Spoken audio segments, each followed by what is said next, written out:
Um dia na história com Carlos Bastos. Mr. Gorbachev, tear down this wall. I have a dream. Aqui, posto de comando do movimento das Forças Armadas. É fazer a conta. Houston, we have a problem. Yes, we can. And now for something completely different.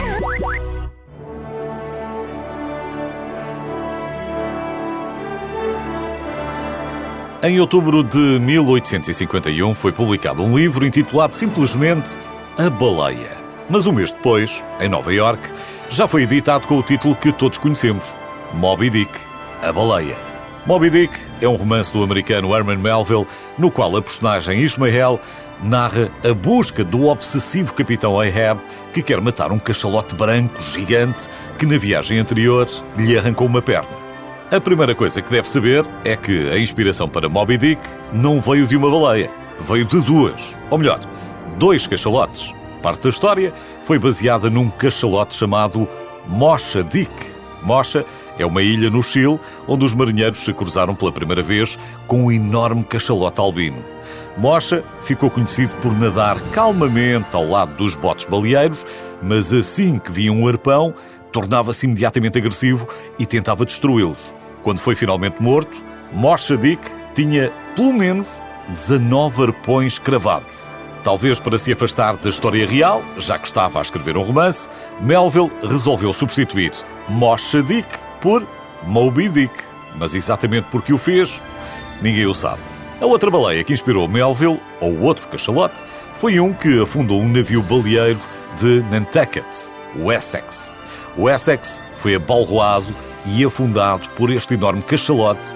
A tripulação refugiou-se em botes e ficou à deriva durante 4 meses, quase sem comida ou água. Há um grande filme de 2015 sobre este episódio, chama-se No Coração do Mar, e do elenco fazem parte o Thor e o Homem-Aranha, que é, como quem diz, o Chris Hemsworth e o Tom Holland. Look where we find ourselves. What offense did we give God to upset himself? Trust gave way to doubt, hope to superstition. We were cursed. Melville começou a escrever Moby Dick em fevereiro de 1850 e terminou 18 meses depois. Demorou um ano a mais do que tinha previsto, mas teve uma boa desculpa. Mudou de casa a meio do processo e, em meados do século XIX, mudar de Nova Iorque para Massachusetts não deve ter sido tarefa fácil.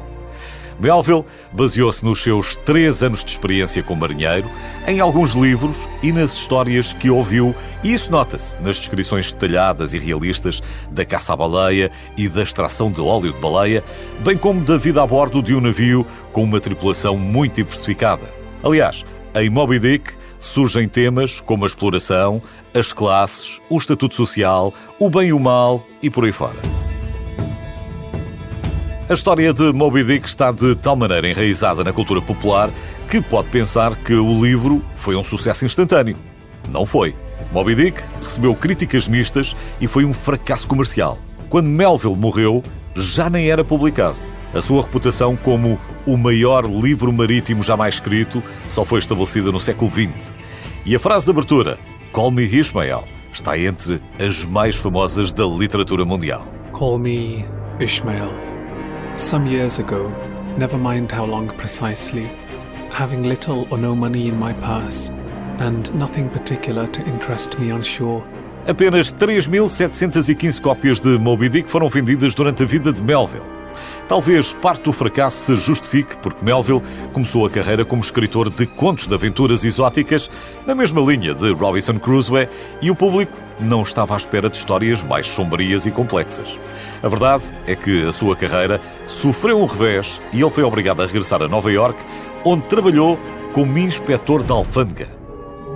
Como aconteceu com tantos escritores, antes e depois dele, o interesse por Moby Dick só cresceu depois da morte de Melville. O livro tornou-se um sucesso durante a primeira metade do século XX e a sua fama viria a aumentar com a adaptação cinematográfica de Moby Dick em 1956. Embora tenha sido adaptada em vários filmes anteriores, a versão de John Huston com Gregory Peck como Capitão Ahab é um dos maiores clássicos do cinema de todos os tempos.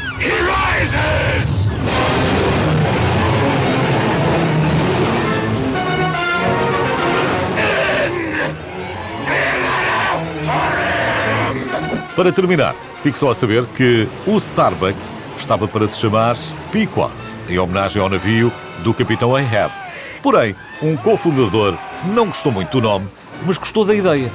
Assim, a maior cadeia de cafetarias do mundo foi batizada, não com o nome do navio de Moby Dick, mas com o nome do Sr. Starbuck, o primeiro imediato do capitão Ahab, e uma voz da razão muitas vezes ignorada.